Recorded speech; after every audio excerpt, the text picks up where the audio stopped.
देखिए, जहां तक विपक्ष का सवाल है और पर्टिकुलरली जहां तक राहुल गांधी और कांग्रेस पार्टी का सवाल है, उनके हिसाब से तो चूंकि उनका परिवार आज सत्ता में नहीं है तो देश में लोकतंत्र ही नहीं है।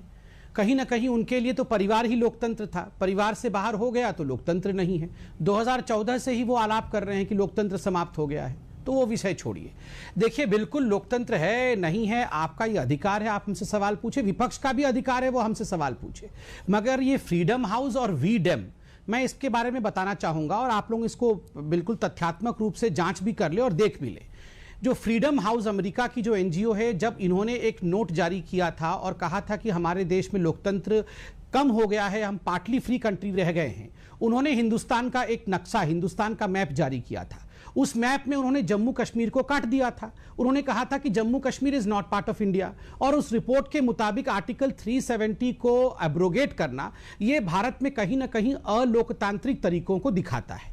मुझे तो आश्चर्य होता है कि हिंदुस्तान का जो विपक्ष है वो इस एजेंडे को मानता है। वो मानता है कि जम्मू कश्मीर हिंदुस्तान का हिस्सा नहीं है, क्योंकि नक्शा ट्वीट किया था फ्रीडम हाउस ने, ये आप और मैं जाके देख सकते हैं ट्विटर में भी और उस आर्टिकल में भी। नंबर एक, वीडेम का मानना है, वो एक स्वीडिश संस्था है, वीडेम का मानना है, जहां तक लोकतंत्र का हवाला है, हिंदुस्तान का लोकतंत्र पाकिस्तान जैसे या पाकिस्तान और बांग्लादेश से भी खराब हो गया है। और तो और इनका यह भी मानना है कि हमारे यहां जो इलेक्शंस होते हैं ये सारे इलेक्शन ऑटोक्रेटिक हैं, अर्थात यहां इलेक्शन कमीशन, यहां सुप्रीम कोर्ट इत्यादि डिफंक्ट हो चुकी हैं, ये कोई काम नहीं करता है। और मैं आपको एक बात बता दूं, ये जो एडवाइजर है वीडेम के कौन कौन है?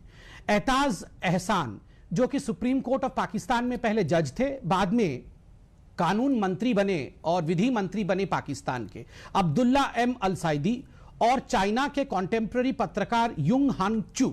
अब ये पाकिस्तानी और चाइनीज ये स्वीडन में बैठ के रिपोर्ट बनाएंगे और बैठ के हम लोग जवाब देंगे कि हमारे देश में डेमोक्रेसी है कि नहीं।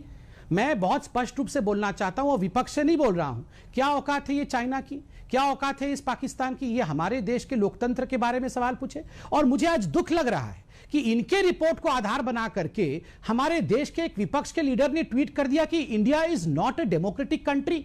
आज पाकिस्तान ये पूरे विश्व में कहता फिर रहा है कि आप ये रिपोर्ट देखिए, और राहुल गांधी का इसमें स्टैंप लगा हुआ है कि आज हिंदुस्तान डेमोक्रेटिक कंट्री नहीं है। राहुल गांधी जी ने ही, याद करिए, पार्लियामेंट के बाहर खड़े होकर आर्टिकल 370 के एब्रोगेशन के बाद कहा था कई हजार लोग मार दिए गए हैं। एक डोसियर लेके इमरान खान गए थे संयुक्त राष्ट्र और कहा था देखिए विपक्ष के नेता बता रहे हैं कई हजार लोग मार दिए गए। ये क्या हो रहा है? मैं ये सवाल पूछता हूं, आप मोदी जी से घृणा करिए, बीजेपी को गाली दीजिए, मगर कम से कम भारत माता को तो बख्श दीजिए, हिंदुस्तान को तो बख्श दीजिए।